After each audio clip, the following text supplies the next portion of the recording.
Mardi 26 mai 2026, bonjour à toutes et à tous et merci de nous rejoindre pour cette nouvelle édition du journal télévisé.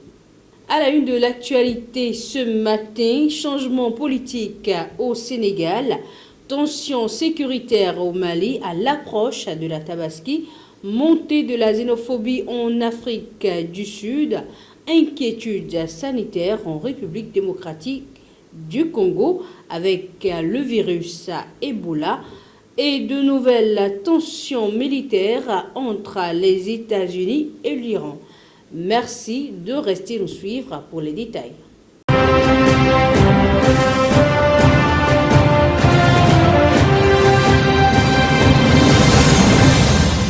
On démarre avec le Sénégal. Le président Bassirou Diomaye Faye a nommé Amadou Al-Aminou Mohamed Lo au poste de Premier ministre 3 jours après le limogeage d'Ousmane Sonko. Âgé de 60 ans, cet économiste et ancien cadre de la BCEAO est spécialiste de la macroéconomie et de la finance islamique et des marchés financiers. Membre du gouvernement depuis 2024, il occupait récemment un poste chargé du suivi du programme Sénégal 2050. Peu connu du grand public et non membre du PASTEF, Amadou Lo est présenté comme un technocrate proche à la fois du président Faye et d'Ousmane Sonko. Sa nomination intervient dans un contexte politique tendu marqué par les divergences au sommet de l'État. Lors de sa première allocution, il a assuré qu'il ne s'agissait pas d'un changement de direction politique, mais plutôt d'une nouvelle méthode de gouvernance afin de renforcer la cohérence de l'action gouvernementale et poursuivre les réformes engagées par le pouvoir en place. Par ailleurs, l'Assemblée nationale doit élire ce 26 mai son nouveau président après la démission de Malick Ndiaye. Ousmane Sonko apparaît comme le favori pour occuper le poste, soutenu par la majorité du PASTEF. Toutefois, des juristes contestent la légalité de son retour au Parlement, estimant qu'il a perdu son mandat de député en restant Premier ministre après les législatives de 2024. L'opposition dénonce un possible coup d'État institutionnel si sa candidature était imposée. Restons en Afrique de l'Ouest, au Mali, à quelques jours de la Tabaski célébrée demain le 27 mai. Les habitants de Bamako traversent une période particulièrement difficile.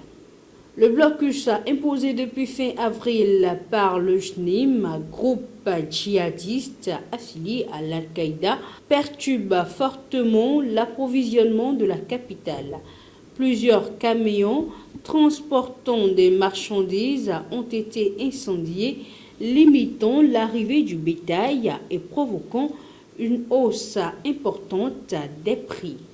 Les moutons indispensables pour le sacrifice de la Tabaski sont beaucoup moins nombreux que les années précédentes et leurs coûts sont devenus inaccessibles pour de nombreuses familles.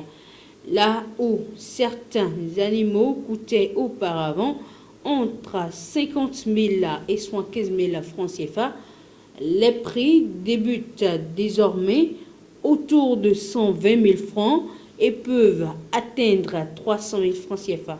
Malgré les escortes militaires mises en place pour sécuriser certains convois, seuls 2300 moutons avaient été acheminés sur les 12 000 prévus. Face à cette situation, plusieurs familles se tournent vers des alternatives moins coûteuses comme les chèvres ou les jeunes bœufs, dans un contexte marqué également par les difficultés économiques et les coupures d'électricité. Direction maintenant l'Afrique australe. En Afrique du Sud, la célébration de l'Africa Day a ravivé les tensions liées à l'immigration clandestine. Plusieurs manifestations anti-immigrés ont eu lieu dans différentes villes, certaines dégénérant en violence et en pillage, notamment à Bloemfontein. Les migrants africains sans papier sont accusés par certains groupes d'être responsables de la criminalité et du chômage. Face à cette montée de la xénophobie, le gouvernement appelle au calme tout en promettant un meilleur contrôle migratoire.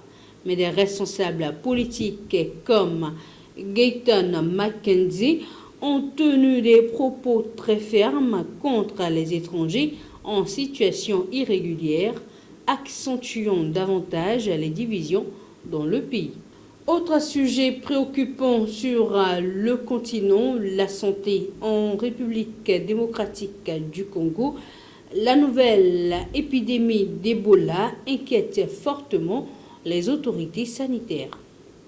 Lors d'une réunion organisée par Africa CDC, le directeur de l'OMS, Tedros Ghebreyesus, a décrit une situation extrêmement grave et difficile.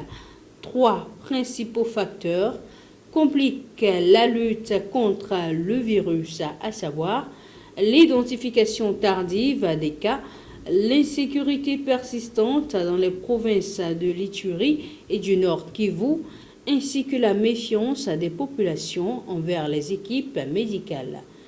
Les violences armées dans l'est du pays ont provoqué le déplacement de plus de 100 000 personnes, rendant les opérations sanitaires plus complexes. Des incidents ont aussi été signalés comme à Mongwalu où des habitants ont tenté de récupérer le corps d'une victime. Malgré ces difficultés, l'OMS assure connaître les moyens nécessaires pour contenir l'épidémie tout en appelant à une mobilisation rapide des pays voisins. Et enfin, à l'international, les tensions restent vives au Moyen-Orient.